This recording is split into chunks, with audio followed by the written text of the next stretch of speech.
What happens when two storytellers with backgrounds in film, television, music, and best-selling publishing decide to write a middle-grade fantasy adventure about dragons, hidden treasure, and a group of kids trying to survive underground coal mines? You get George Goodwin Dragonslayer, a scouting legend. Hello, readers! Welcome back to Reading in the Middle. I'm your host, Annisha Jeffries. Today's episode is all about adventure storytelling, the kind that feels cinematic, emotionally grounded, and impossible to put down. I'm joined by Candace Lee and Eric Newman, two creators whose careers have taken them across some incredible storytelling spaces.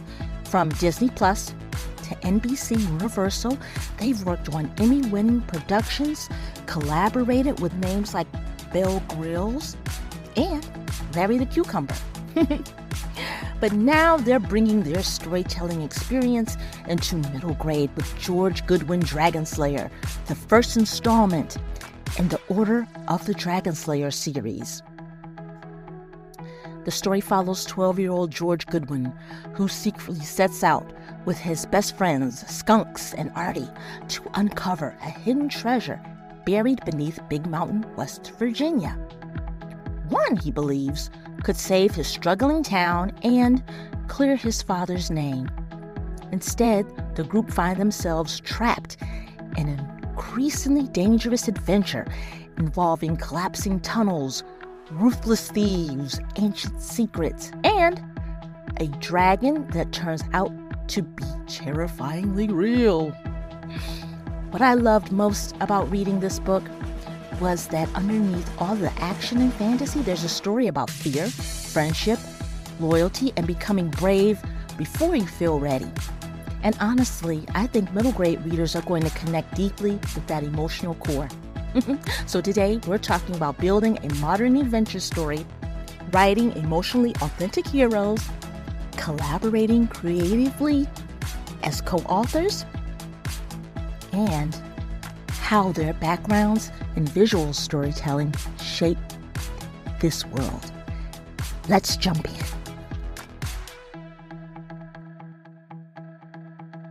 Eric, Candace, hi, welcome to Reading in the Middle. How are you both today? Great. We are great. Good to be here. Thanks for having us. Thanks for being here. Thank you. Now, before we get into the book itself, I'd like to talk a little bit about your storytelling backgrounds. You both worked across film, television, music, and publishing. How did those experiences shape the way you approached writing a middle grade fantasy novel? Yes. Well, Eric and I, we've been writing partners for a long time. And actually, one of our very first collaborations was on a kids' television show. So we've always loved telling stories for younger audiences. And I think we've tried to kind of bring a bit of that childlike wonder into really any project that we've done. So, I think that there's something about telling a story for that younger audience that kind of forces you to lean into themes and turns that kind of keep the audience on their toes. And so I think that's one of the things that's always appealed to us. We were always asking, what would we have wanted to watch when we were younger? And how do we kind of find a way to tell that story? Yeah. Mm-hmm. And we both share a love for adventures where there are high stakes and all on the shoulders of a very young boy or girl. I mean, we grew up with Goonies. And so, yeah, it's just the best, right? And I recently got to share that with my 10-year-old daughter. And afterwards, she goes, "This changes everything." And I love that, 40 years later, that story still works. And so those are Candace and I both share a love for those kinds of stories. And so when that was really our approach with Dragonslayer, is we wanted to create an adventure that we would have loved in our formative years. And what's also cool is just looking back, whether we were doing an animated kids series, we collaborated on VeggieTales. Eric did lots of episodes of VeggieTales. We've done, songs for films and TV shows. Kind of it's cool to look back and see how all of those different experiences, each one kind of brought one of the puzzle pieces that got us to the place where we are with the Order of the Dragon Slayer series, which just launched with George Goodwin Dragon Slayer. And so, it's funny. We did a reality adventure show with Bear Grylls, and we had this amazing experience with him. Bear Grylls does things that we would never attempt to do ourselves. So we found ourselves watching him, skydiving over a desert and, eating bugs. Yeah, eating bugs, doing all these Bear Grylls things. It was fun. We were having dinner with him one night, and we kind of found ourselves stepping into this moment that Eric had actually texted me about years before, saying, wouldn't it be awesome if we could work with Bear Grylls one day? We'll have to get into that story later, but it's just fun to see how each kind of project that we've done, we had an opportunity to write a novel years ago, co-write a novel with a writer named Max Cato, who we love. And so that kind of gave us the novel writing skills that we've taken into this. So anyway, it's cool to see how all the pieces work together.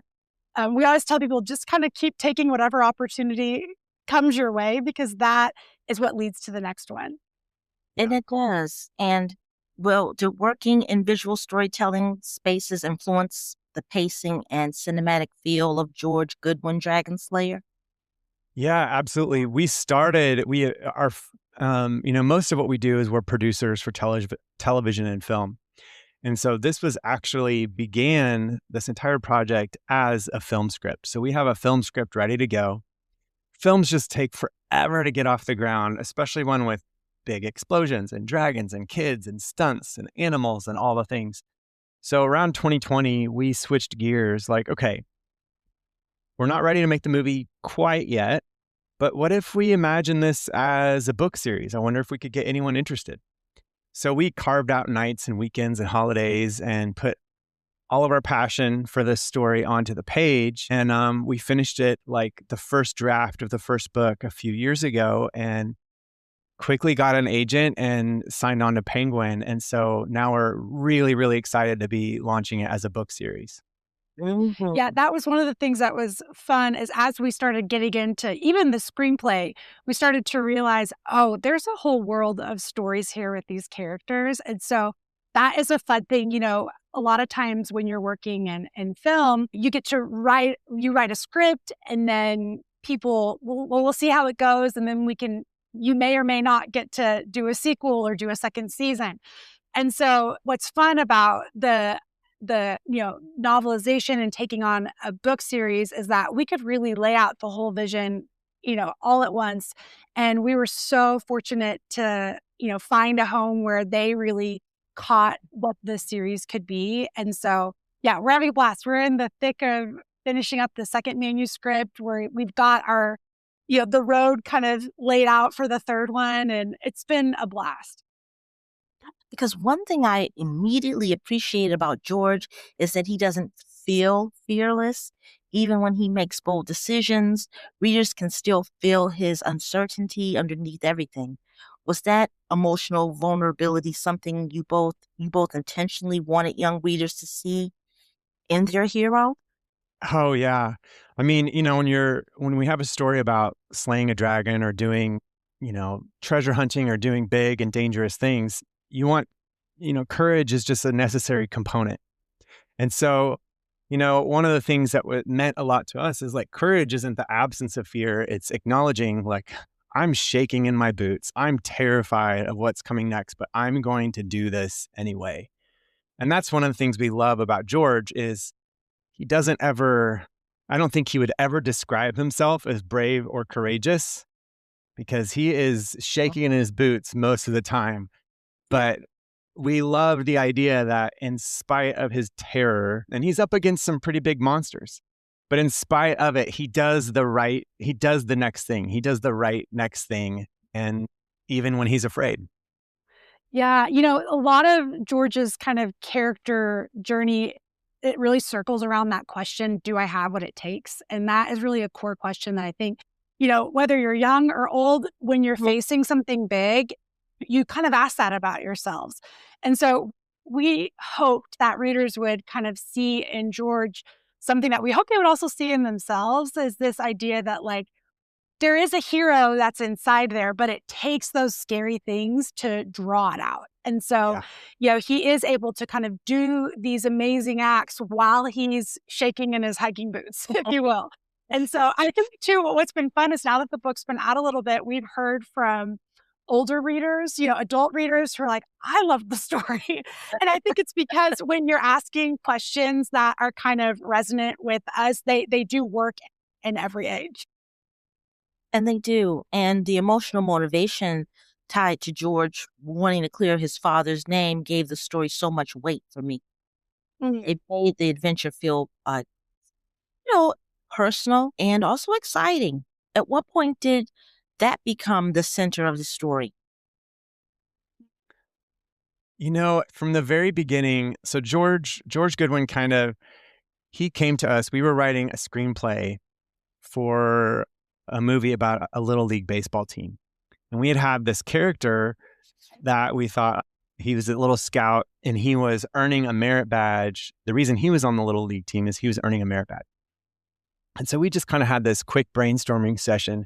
It was like, wouldn't it be fun to do an adventurous story with a scout? And so we imagined all these possibilities, like, maybe, a bank heist or a zombie apocalypse. And then we were both like, no, a dragon. It has to be a dragon. And there were like three things that stuck out right at once. Candace said, his name is George because this will be a modern day reimagining of the legend of St. George. Oh. And then we knew West Virginia. And then the other thing we just felt like he doesn't know it yet, but the dragon killed his father. And he's going to discover that halfway through the adventure. And so it becomes very personal. This isn't just about saving his town. This is about avenging this horrible wrong that happened to his father. And just felt gritty and right. Yeah. And, it's also the story of George. I mean, we're not giving too many spoilers away. It's called George Goodwin Dragon Slayer, but it's his sort of discovery that he is sort of stepping into this, this kind of calling, if you will, of being a dragon slayer. And there is an element of just him kind of discovering his identity. And so even that, avenging your father's name, your family name, that kind of really intersected with this theme of identity in a way that felt so right. Because it's like, it's both the legacy that he's kind of stepping into, both from his dad and from this sort of bigger order of dragon slayers. And also, guess what? I love that chemistry between George, Skunks, and Artie. Their friendship felt really messy, funny, loyal, and believable in the way middle grade school friendships often are. How did you build that group dynamic together? Oh, we had a blast. I think there's probably pieces of young Eric and young Candace in there of some of our siblings and friends. It was a lot. And then just some, I think we genuinely love just younger people. Like, I think they're just so fun. So we spent a lot of time just kind of, watching our friends' kids and different people that we've known a lot over the years, and kind of felt like we wanted readers to see a pretty broad canvas of personalities, to where everybody could hopefully glimpse themselves or someone that they knew within this core group. Eric, I don't know if there's anything that stands out there. I think one of the things it was a fun exercise is we always tried to imagine what is the worst thing that could happen at any moment. And often, how the worst situations bring out the most of your personality. You're just going to respond to them in the way that's most you. Yes. And so, if there's a horrible crisis, a medical crisis, there's, again, no spoilers, but there's some harrowing situations in the book. Well, who's better prepared than Artie Shepard, our assistant patrol leader of the Bacon Bandits, who has a photographic memory, has all the badges. He's going to know what to do. He knows CPR, he knows how to make a bandage, and he can make a stretcher with a few sticks and some rope. And so it just felt like, let's keep making awful things happen and just see how their personalities emerge. And that was just a fun exercise. And Clementine, she's one of my favorites because she constantly disrupts George's expectations. Their interactions added tension and also humor and growth all at once. But what made her such an important part of the story? Oh man, I think for, what really shapes a lot of these characters is the place that they come from. And so they're from this sort of dying town where like just even where they're from, it's an underdog sort of place. And so I think because of that, each of them have a little bit of grit to them. It comes out in different ways. Even Flo, who maybe doesn't seem gritty at first, you kind of realize in her own very Flo way, she is like a warrior. And so Clementine, it really comes out in this pursuit of truth and kind of George is trying to prove his family, his own courage and his redeem his family and kind of lay their or restore their name in the town. And I think Clementine's on a similar track, but it's more like, I'm going to show that this place matters in the grand scheme of the world, And so Yeah. hers is even I feel like of all the characters, she sees even a little bigger than the other kids and has this sense of, we're here and there's a reason for it. And we love that quest for like truth and purpose and that to kind of look at those big questions through the eyes of, a girl with a video camera is really fun. Yeah. And the scouting aspects also were like very useful throughout the novel. Instead of just thematic window dressing, the knots, the preparedness, survival strategies, teamwork, it all mattered. Why was it important to ground the fantasy in those real life skills?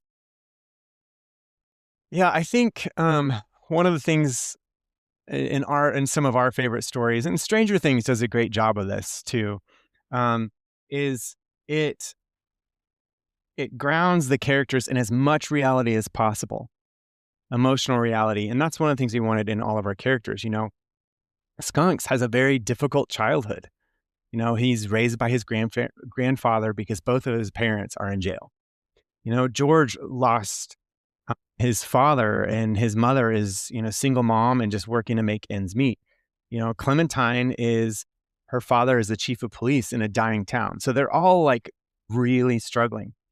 And what works so well with the scouting element is scouting is this rare in our world today. It's this rare opportunity where young people get to get out, touch some grass, as my now 13-year-old says, touch some grass, really discover who they are, figure out what they're good at, what they're bad at. And I just found it's just such an exciting environment for a young person to discover what they're capable of and what they can do. And we just found the more we wove in those little threads of scouting, the more fun and really the more authentic the story became, I think. Yeah. And, it's fun. Like, scouts are kids who really know how to do stuff, like amazing stuff. I remember when we were first working on the story, my cousin, he's an adult now, but he was just about to become an Eagle Scout when we've been on this journey a long time. And I remember he was telling me a story about this really epic canoe trip that he and some of his friends had taken. There were, it was just them. They didn't have a bunch of adults around and they encountered a bear, this big bear.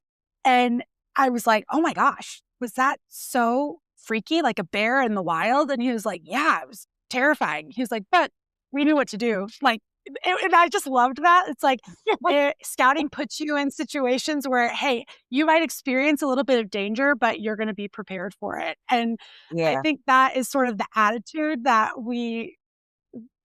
personally, we try to carry into life. You're going to face some scary things, but like, just trust you're prepared for it.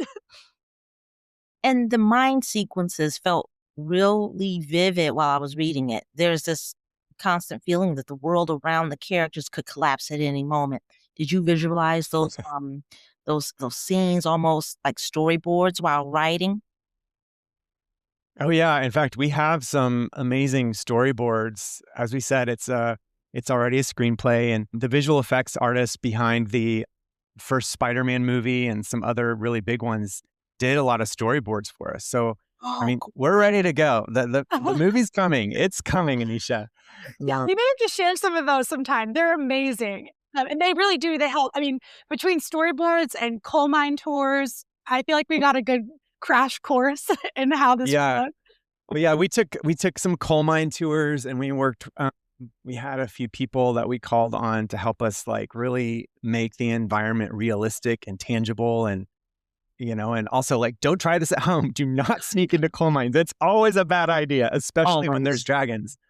But it's a wild and very scary environment, and you never know what you can find. I mean, there's some wild things out there if you like look up on the internet, things that have been found in coal mines. Just so we're like, oh, this is so exciting.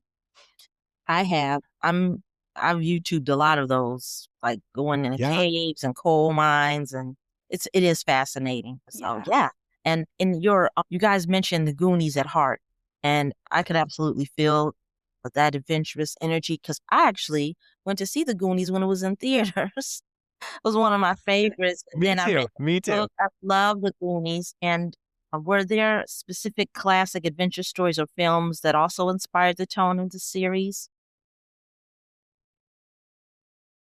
Oh yeah. I mean, Jurassic Park is a favorite. That is actually one of my earliest movie-going memories is Jurassic Park. I saw it when I was way too young in theaters, but it was like a highlight. So I think, we're always like, what's our T-Rex through the Jeep scene?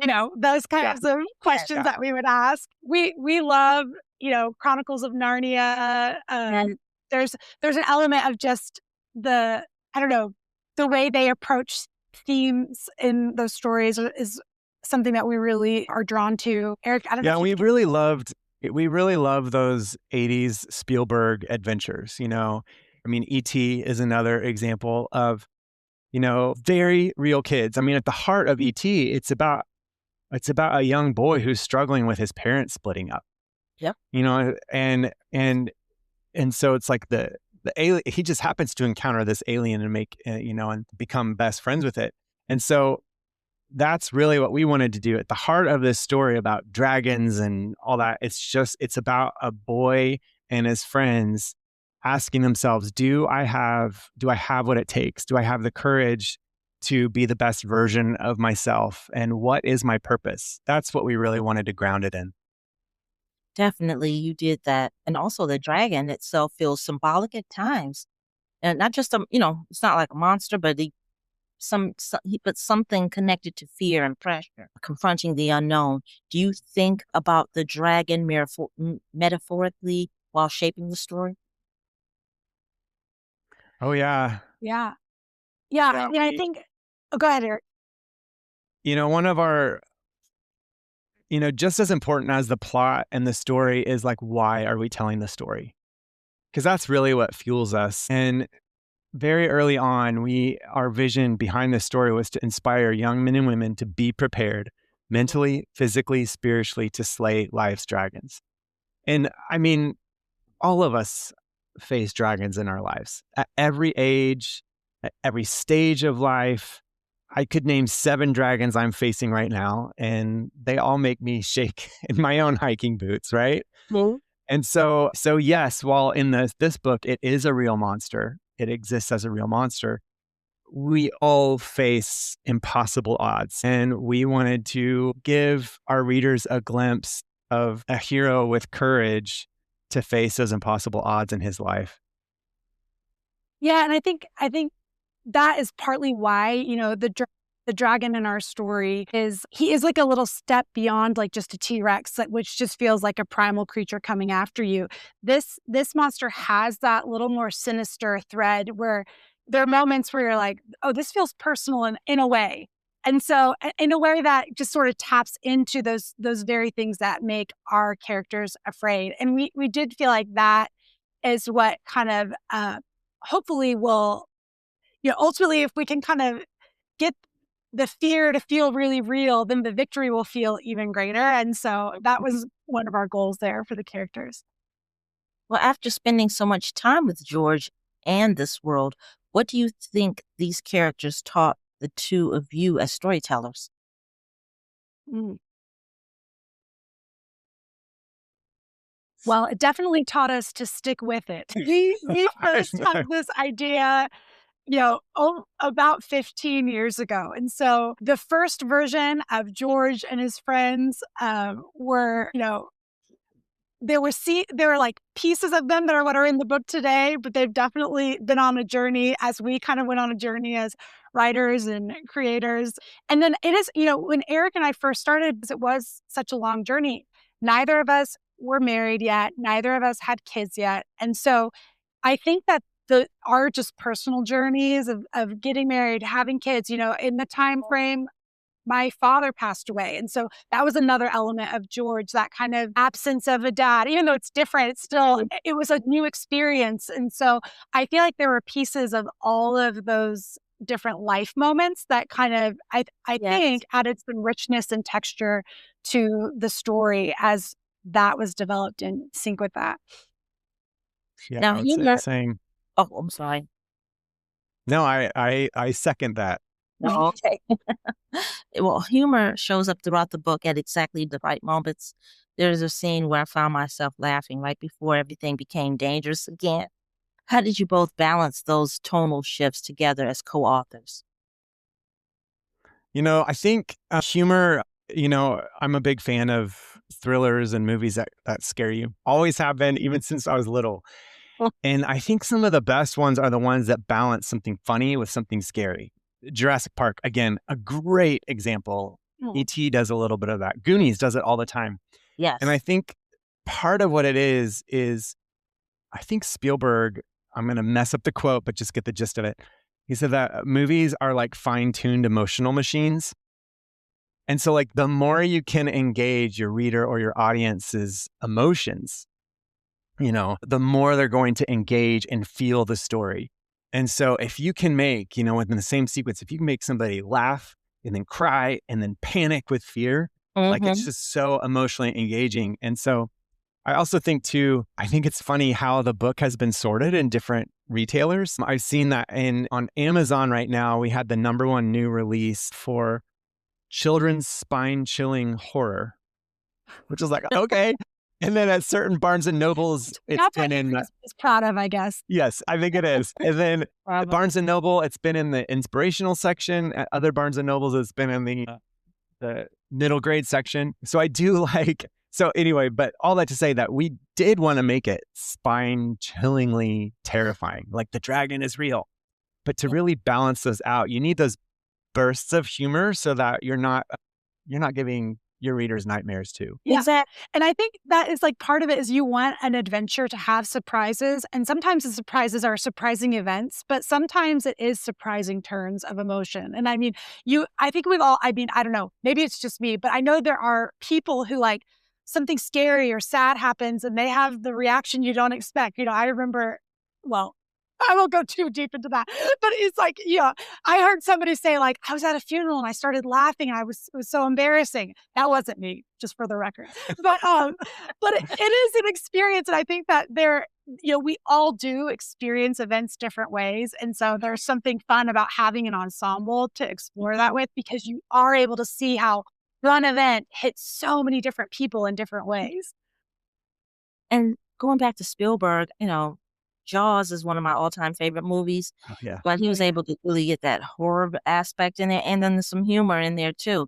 He was able to balance that, and you were still, for those that are big fans, you were engaged in the entire film, and you didn't really see the shark reliant until the very near the end. But we're all engaged because we couldn't see it, but we knew it. Yeah, I was there, and it was just wonderful. And I will say this, maybe I'm saying something. The book, it was that good. I didn't care for the book. The movie is so much better. I'm sorry, Peter Benchley, but the movie was just to watch it like it's brand new. I loved it. So bravo and kudos to the writers and the director of that, because it was able to do that. And so what I'm saying is with your book, you're able to do that. You're able to have that.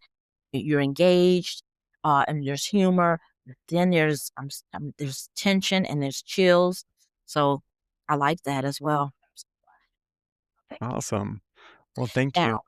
Now, I don't know if you've heard the previous podcast episodes, but I always ask my guests for this to do a lightning round. And it's going to I ask you a couple of questions and you both can answer whatever comes to mind. Are you both ready? Love it. Yes. Oh, yeah. Let's do it. Let's do this. Favorite dragon in fiction? The book 4 of Chronicles of Narnia. I was going to say, I think we're going to say the same thing. I got that lightning round. Okay. It's good. We know each other though. So I'll just point at Eric. Yeah. Where Eustace becomes dragonized. He wears the bracelet and he gets it caught on his arm. It's just such a creepy thing that he becomes a dragon in his own mind, and then he becomes that in his actual body too. I've always loved that story.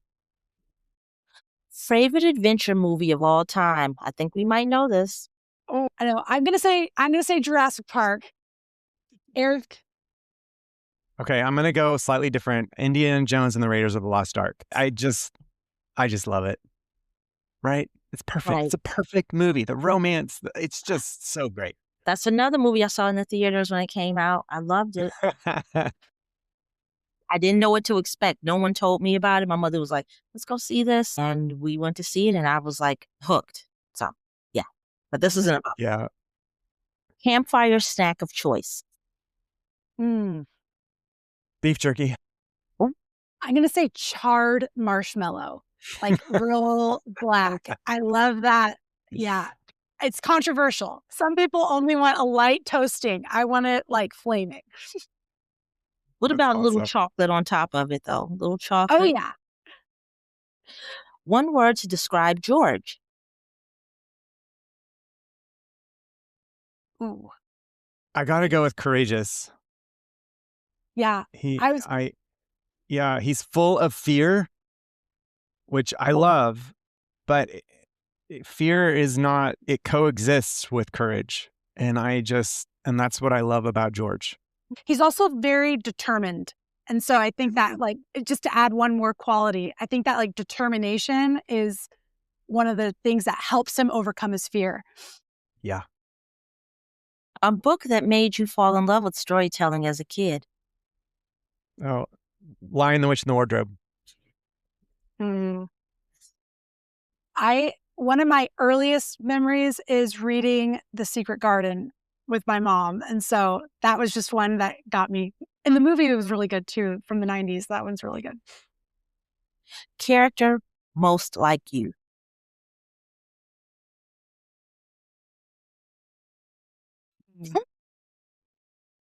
Oh, that's a hard one. I'm actually drawing a blank. In this book or in? This one.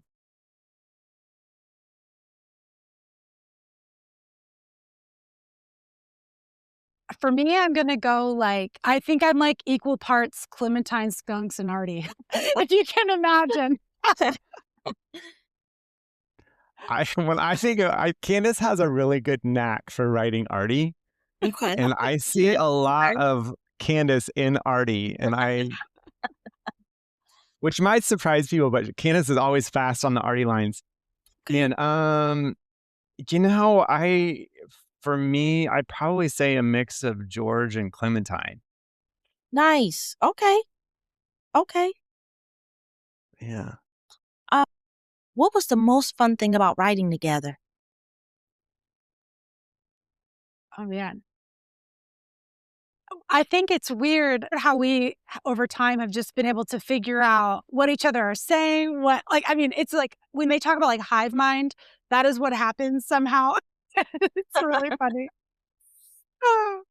But yeah, we definitely have found a way, because it's hard to even describe the process a little bit, is because we sort of leapfrog, but then we intersect, and then it's very fluid and it works somehow. Okay, I have my own answer for that question. Okay. It's going to be a little bit of maybe a little adjacent to it, but I'd say favorite moment of this entire process for me. We're literally writing the end of our story.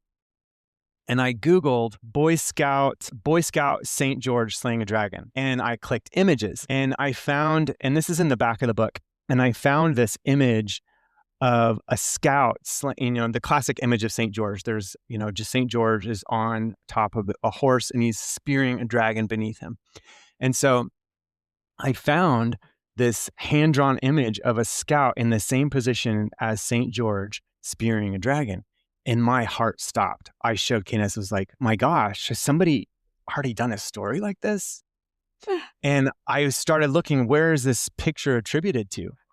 Well, it was hand-drawn by the founder of Scouts, Sir Robert Baden-Powell, over 100 years ago. Mm. And he said, St. George is the patron saint of scouting, and everyone should know this story.